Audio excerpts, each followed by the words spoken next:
Olá, eu sou o Demetrios do Grupo SAI e nesta aula estaremos falando um pouco sobre os tipos primitivos de dados, conversões de dados, entradas e saídas padrões da linguagem Java, os operadores lógicos e relacionais e os controles de fluxos condicionais, if, else, switch, case, default e break.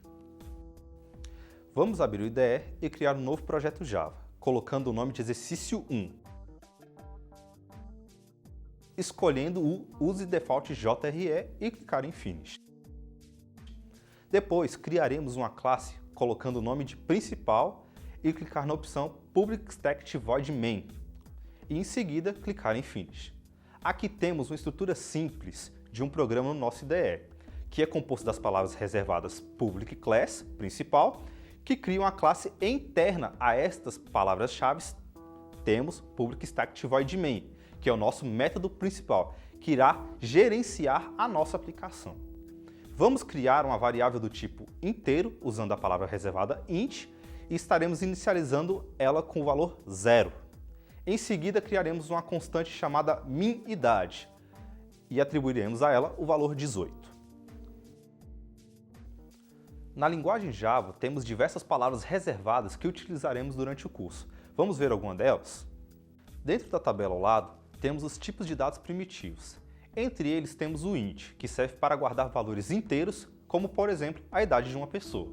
Aqui temos o float, que serve para guardar valores do tipo real, por exemplo o peso de uma pessoa.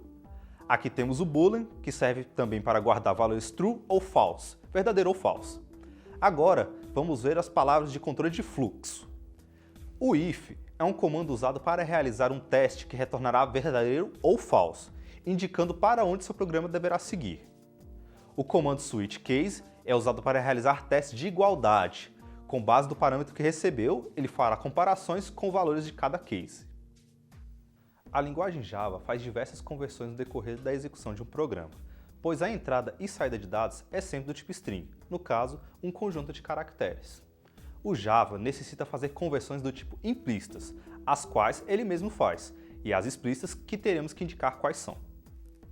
Vamos utilizar um exemplo prático primeiro. Temos um copo d'água maior e outro menor. Uma conversão implícita é como jogar água do copo menor no copo maior. Não haverá perda nenhuma da água. Um exemplo de conversão implícita é transformar o número inteiro para real. No caso, um int para float. Um exemplo de conversão explícita é passar o número real para inteiro. Neste caso, há perda de informação na transição e necessita da conversão explícita. Os tipos de dados primitivos da linguagem Java são semelhantes em alguns aspectos à linguagem C++. Em nossas aulas de Java, utilizaremos o recurso para apresentação de dados na console. É o comando systemoutprintln. No Eclipse, esse comando possui um atalho. Basta digitar siso e pressionar Ctrl mais barra de espaço, e ele será completado. De agora em diante, faremos assim para agilizar os nossos exemplos. Uma boa prática para nós programadores é a indentação do nosso código. A indentação serve para organizar o código. No Eclipse, este comando também possui um atalho. Basta pressionar Ctrl Shift F e o nosso código será indentado automaticamente. De agora em diante, faremos assim com bastante frequência. Vamos aprimorar um pouco o nosso programa pedindo ao usuário sua idade. Criamos um objeto que tem os recursos da classe de entrada de dados padrão. Declaramos então Scanner Leitura e vamos instanciar o objeto. Scanner Leitura recebe New Scanner. E então colocaremos uma mensagem para o usuário através do comando systemoutprintln. Informe sua idade. E logo em seguida colocamos idade recebe leitura.nextInt, que possibilita o usuário informar um valor do tipo inteiro. Na linguagem Java temos operadores lógicos, aritméticos e relacionais. Os operadores aritméticos são os mesmos que utilizamos para fazer uma adição, subtração, multiplicação e divisão. No caso, são operadores que utilizamos na vida real para cálculos matemáticos. Existem os operadores de incremento e decremento. Um exemplo seria conte mais mais ou conte menos menos, que é a mesma coisa de conte recebe conte mais 1 e conte recebe conte menos 1, entre outros diversos casos. temos os operadores relacionais que possibilitam as comparações e condições para o controle de fluxo de dados. Os operadores relacionais sempre retornarão um de dois valores, true ou false, de acordo com o teste realizado. Um exemplo para saber se o usuário é maior de idade. Eu perguntaria: o usuário tem idade maior ou igual a 18 anos? Então esta condição seria verdadeira. Passando para o código ficaria if idade maior ou igual a 18. Mas é necessário, no código, programarmos um bloco de instrução. Vamos sempre utilizar a frase se A, então B, se não C. Dentro do código fica if condição A, bloco B, else, bloco C. No nosso caso, vamos colocar if idade maior que 18, systemout.println, o usuário é maior de idade.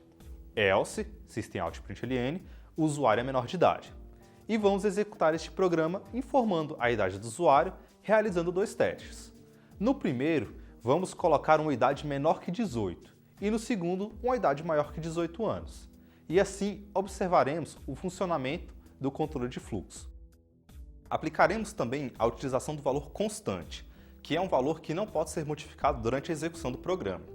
No momento, definimos que a idade mínima é 18 e como criamos uma constante de nome minidade, vamos substituir no lugar por onde tem o valor 18 em nosso programa.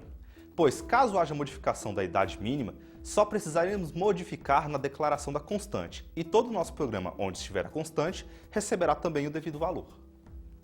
Quando temos diversas opções definidas, utilizaremos a palavra reservada switch, que traduzindo para nós na programação seria o comando escolha. Ele permite vários blocos de instruções dentro de cada caso. Um exemplo com números inteiros. Perguntamos para alguém, escolham números entre 1 e 3. Caso o número 1 for escolhido, você lava a louça. Caso dê o número 2, arrume seu quarto. E caso dê o número 3, você irá limpar a casa. Essa é a ideia mais simples para se trabalhar com esse tipo de comando. Vamos adaptar o nosso código para pedir essas opções ao usuário, mudando o nome da variável idade para opção. E vamos colocar o bloco de comando switch opção. Caso 1, systemout.println, lave a louça. Break. Caso 2, systemout.println, arrume o quarto.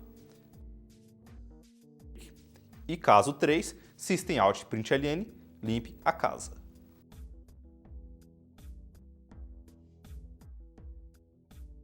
Estaremos também utilizando o comando break, que traduzindo para o português seria quebra. No caso da programação, ele quebra um bloco de instruções. O bloco é o switch e dentro dele possui vários casos. Em cada caso é necessário ter um break, para que não sejam executados os blocos seguidos de casos, mas somente executar o caso desejado. Mas existe uma exceção. No último caso, não se faz necessário o uso do break, pois não há mais nenhum bloco que poderá ser executado. Vamos colocar depois do último caso um bloco chamado default, traduzindo seria padrão, que no caso do switch não encontrar uma opção numérica definida no caso, ele executará um bloco do default. Neste bloco vamos colocar default, systemout.println, opção inválida. Então vamos à execução do programa colocando diversos valores para testar e observar a execução do switch.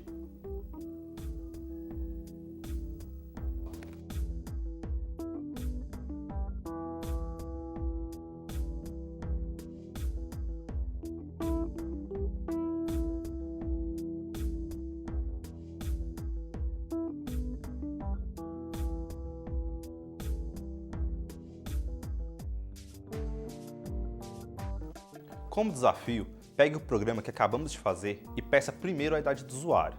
Se a idade dele for maior que 18 anos, peça o número de 1 a 3. Se não, somente dê a mensagem que ele tem que estudar mais. Lembre-se de usar variáveis com nomes coerentes. Eu sou o Demetrios do Grupo SAI e convidamos você para assistir à próxima videoaula.